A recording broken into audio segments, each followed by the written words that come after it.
Hello everyone and welcome to Cinderful Gaming. I hope you're all doing well, I hope you're all staying safe, and most of all, I hope you're all fighting that war against the grey. Today's video we have a Black Library review for you, and today we're going to be looking back at a series of books, or at least the first one of a series of books that I never really got into. And that book in particular is I Am Slaughter by Dan Abnett, part of the Beast Arises series for Warhammer 40,000.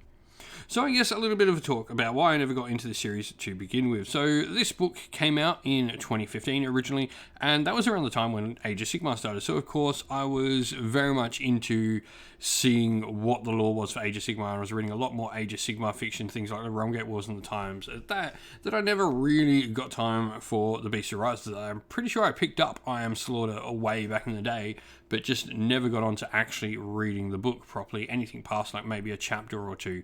I have zero memory of anything other than, I guess, the main character being called Slaughter. Now, this book is about the Imperial Fist, and it's set just after, I think it's set just after like all the issues with like the heresy and the wars that ensued after the heresy, pushing the Chaos Legions back and all that sort of stuff. And the Imperium's at a relatively time of ease in its history. The Chaos Legion be pushed back to the Eye of Terror. Many Xenos races have been exterminated from within the Terran core, and at this point in time there is a particular Xenos race called the Crones that is sort of infesting multiple planets within the inner sort of ring around the Terran core. So something quite deep within the Imperial Heartlands, and the Imperial Fist have been sent out on a mission to sort of go and deal with these particular aliens, because they're trying to show like some martial might. They're trying to show that, you know, there is a reason to have all these Space Marine chapters hanging around doing nothing, especially like the Imperial Fists, who hang around the Terran core where there's not really a lot happening. Like the Terran core is pretty much fine at this point in time. There's been no issues. It's mostly the fringes and all those sort of fringe wars of the galaxy that are the main issues, and where most of the Space Marines are. But the Imperial Fists, being the, I guess, protectors of terror, they're sort of not doing much. And so this need for this war, they go out, they cleanse all these alien planets, and they do what they need to do to make themselves seem like they're needed and seem like important, so that none of the High Lords of Terror or anything like that can sort of say anything against them, can say, well, what do you really do here, or anything like that. And so they're off on this planet called Adamantua, and they're fighting these weird creatures, very insectoid-like creatures, and we go through a bit of like fight scenes with them, and a lot of the book does focus on fighting these particular alien creatures. And we get introduced to a couple of different Imperial Fist characters, and most notably we get introduced to Slaughter. Slaughter is the name given to an Imperial Fist, because we learn that Imperial Fists give up like their sort of names. They don't get called their full names or whatever anymore. They don't have like brother this.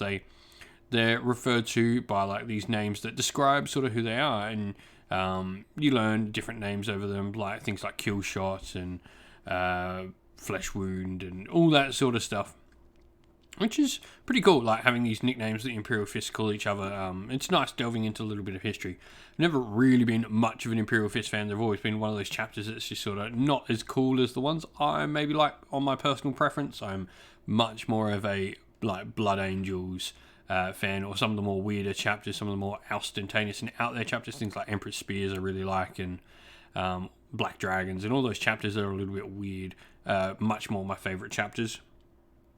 But anyway, over the course of this, they seem to be doing pretty well eradicating this particular Xenos species over the course of the planet, and eventually things start to go really, really wrong.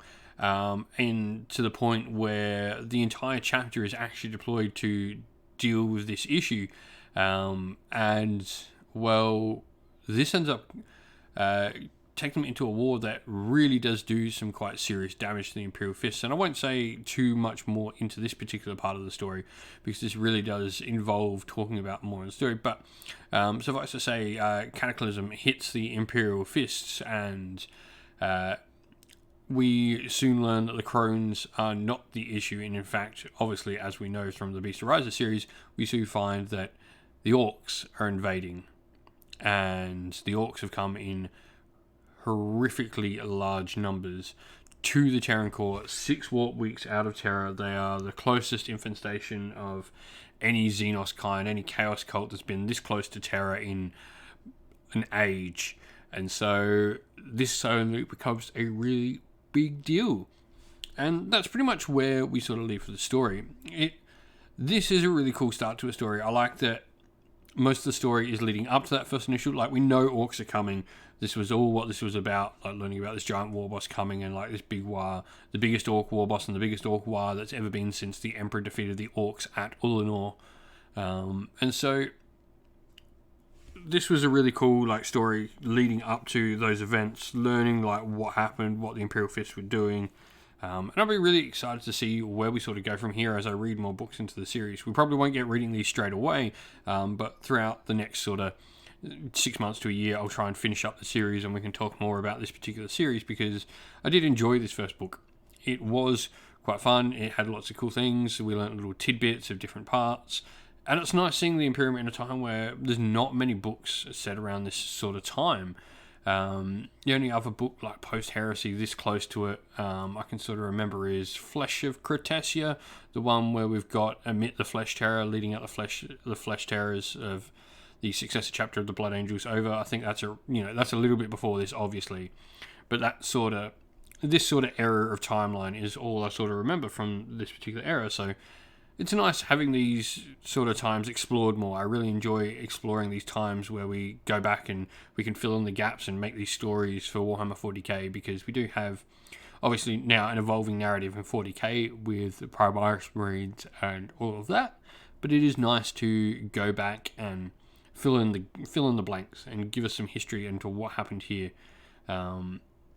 And reading this, like, a big part of this was, well, I'm excited to read and listen to, obviously, the next part of the Beast Riser series. And I should, at this point, give a shout out to Gareth Armstrong, who did the audio reading of this, of which I personally listen to. I like reading.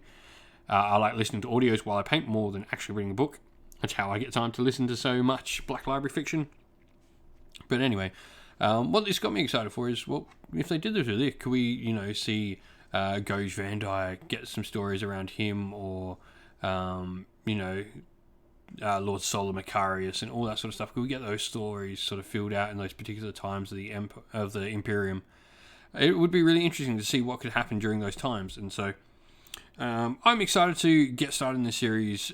What were your thoughts on the series? I know a lot of people have probably read this book before me, but I'd love to hear other people's thoughts on the Beast Risers. And did you enjoy the series as a whole? Try not to spoil anything. I'm going to be listening to a whole lot of books, but I'd love to hear everyone else's opinions on this particular series of stories.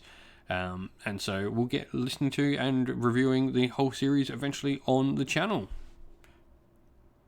Well, that's the end of the video. Thank you all for watching. Please don't forget to leave a like and subscribe if you have not already. And also, why not drop us a comment below and let us know what you enjoyed about the video.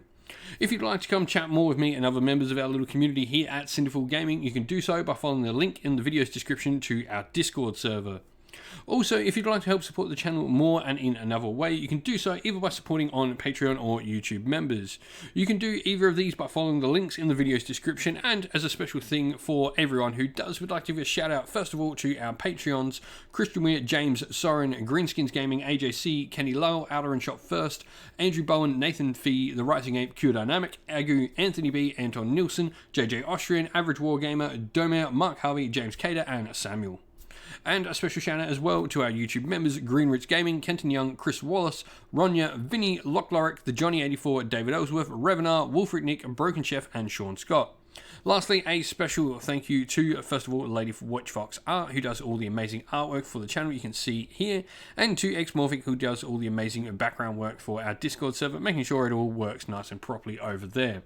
Thank you all for watching once again, everyone. Stay safe, stay well, and most of all, keep fighting that war against the grey. Ciao for now.